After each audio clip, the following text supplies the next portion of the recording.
believes in.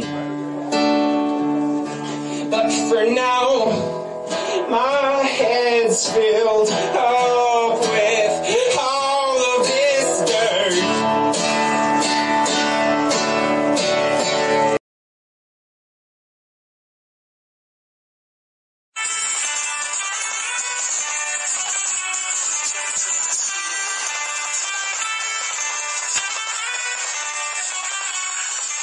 What up, you guys? Welcome to Westward Signs, episode 14. I'm Peter West. I'm James. And over there we got Larry Signs coming out of you from Stellar Coffee Shop. Did I get that right, Joel? Coming out of you. Stellar Coffee Shop. Coming out at Stellar Coffee Shop. Coming out at you from... Coming out of you. It's all landing at Stellar Coffee Shop. We're talking to Super Small Business, a.k.a. Joel. What's your last name? Cedarburg. Cedarburg. Joe Cedarburg. Good to have you, man. Well, thank you very much. To our podcast. You were nice enough to do the Not Quite Spring thing show with us. Not quite spring. Yeah, it's not quite spring, but it's getting there now. It was pretty fun.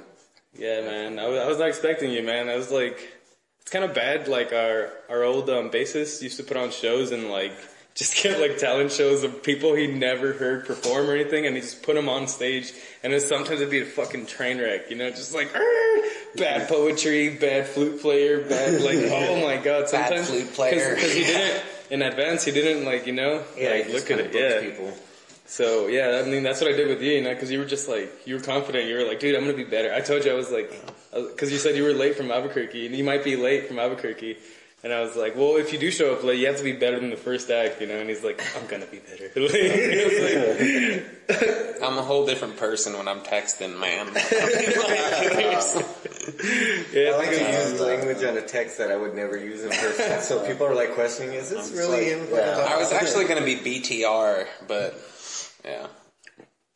You better, yeah. Played a pretty good set, man. It was me and Larry were saying it sounded like Manchester Orchestra. Have you heard of the band? Yeah, I like them a lot. They're bad, dude. I like Manchester Orchestra. I probably... Your voice sounds like Andy Hall. I probably rob a lot of ideas from him without...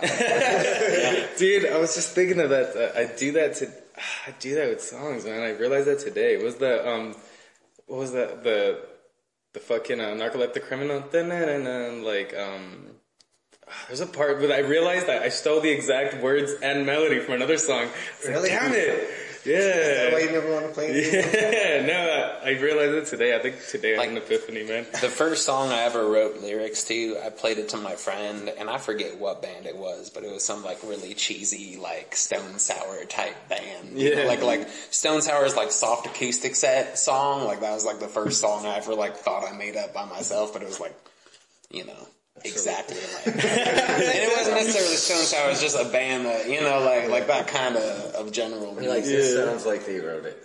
Yeah. But still, I mean, there's not that much out there. You can still mimic somebody without even trying. Yeah, but I think if it really sticks out, then it's kind of annoying. Then it's pretty much like unwittingly plagiarism. I think the second that I realize it as a person, that's when it irks me. That's what it is. Whenever you hear it, as whenever you're playing it, and it just keeps bugging you. I guess that's how I feel on like drawings. Like I don't want to like copy people's stuff. So if I'm like trying to think of stuff, I won't really look at the stuff because I'm afraid I'm just gonna do a copy. That's like all I can do is draw other people's shit. I know that's about all I can do too. It's hard to draw without it. Where did that name Super Small Business?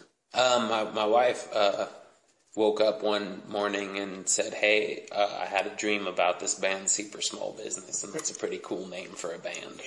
And so this guy asked me what the name of my band was, and I do have a New Folklore. When I was 20 or so, I recorded, I had like a $4,000 drum set. It was like all custom made and stuff, and a tiny little like $100 guitar and a melodica.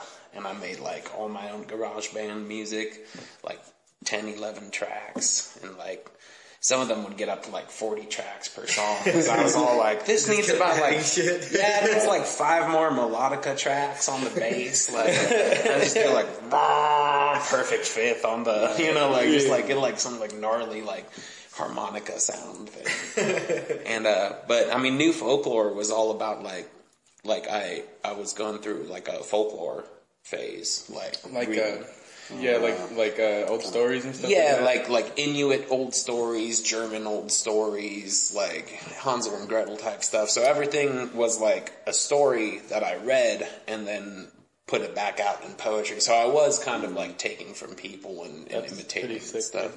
So it didn't feel right to tell you like new folklore and then do my like. I could understand if you're adapting a little bit of their style. You know, and then creating your own. True. It's a little difficult when you think about with the music because that's just some chords. Yeah. Yeah.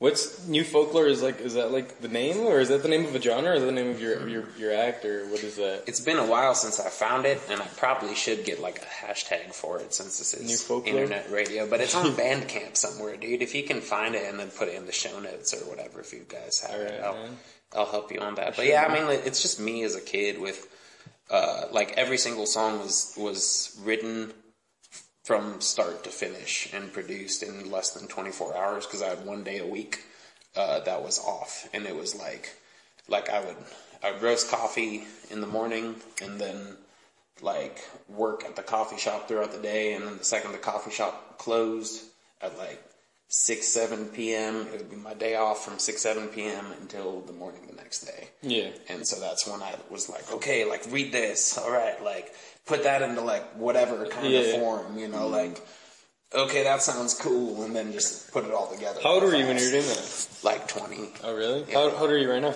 24. 24. Yeah. All right, that's sweet, dude. I didn't do shit when I was 24. I don't know how you guys could write. I got in all kinds of trouble, or like got this out of dude. trouble most of the time. I get so self-conscious about the shit that I'm writing about. I can't just like stick to one song and write it all the way through. It always fucks with me. By the end of it, I'm sick of it. I hate it. I feel the same way, man. I write so much, eventually one of them catches. You know? Like, That's why I like whenever I hear this guy's stuff, and it's something that he thinks is like, that he's already sick of. I'm like, dude, that could be that's a hit record. That's a hit record. He's all yelling, "No, it's not!" Dude, it's you fancy yourself a poet or what, man? I don't know, man. Like, I thought it was really fucking poetic, man. Like, thank you. there's some pretty sick moments during that whole concert thing that kind of like got to me. There's just like your lyrics and stuff like that. Just watching you and like it's like you're telling a story. It's like kind of like it's like forest music. It's cool, man. I dig it. Thank you. And then Nova Rush at the end of their song did like a harmony vocal. Like, it sounded so fucking pretty, dude. And it's just a cool moment when everybody was like entranced by it, you know? Yeah. And then at the end, Critters, when they finished up their set, dude, he just had this weird fucking sound and it was just... There was like so many good moments during the... I was very show. surprised by Nova Rush, man, because I've never heard them. Well, actually, no, I take that back. I heard them like a year ago. Yeah. You know, I mean, like a lot happens in a year. Yeah. But I mean, like they're kids, man. I mean, especially compared to me. But they're, I mean, like I was glad to see it. You know, Yeah, like, dude, I liked it. and I legitimately enjoyed it. You know. I think had to it leave was before cool, your man. set was done. Oh yeah, no problem. Dude. Unfortunately. It was a Sunday. It's gonna suck. Fucking, but I thought it was sick, man. Like I don't know about us. Like maybe we had a moment for somebody too. I know, like my girlfriend's friends were like, "Oh shit, marionette's all cool," you know. Yeah. But I don't even think about it. I was seriously, as I was playing, I was like just waiting for us to be done so I could just watch the other bands and kind of see how it is. But I yeah, think you guys did great. Some good moments. Yeah, oh, thanks, dude. for Appreciate sure, it, man. Sure, man. You come down off the stage and you're just like, "Hey, dude, I want to watch you play later. Can I get your autograph right now, though?" Dude, actually, I kept a souvenir from this guy, dude. He had the set list on one side of a piece of paper, and on the other side, he had his grocery list. I was like, okay, I'm saving this. Like, sign it? Souvenir, man. Yeah, I know. I'm gonna frame it. Sign your big and shit, dude. In fact, I had a band called King Mountain when I was like 18, 19, just kind of in Indiana. I really wanted free alcohol, and I played guitar pretty okay. When my guitar broke, so I just played like snare drum and sang. And it was stomp grass music, like bluegrass, but we didn't have the finesse of bluegrass, so we just stomped whenever, you know, we couldn't do it. And, oh shit, why did I even keep on saying that? Like back when I had that band, we always forgot the set list because we kind of did everything.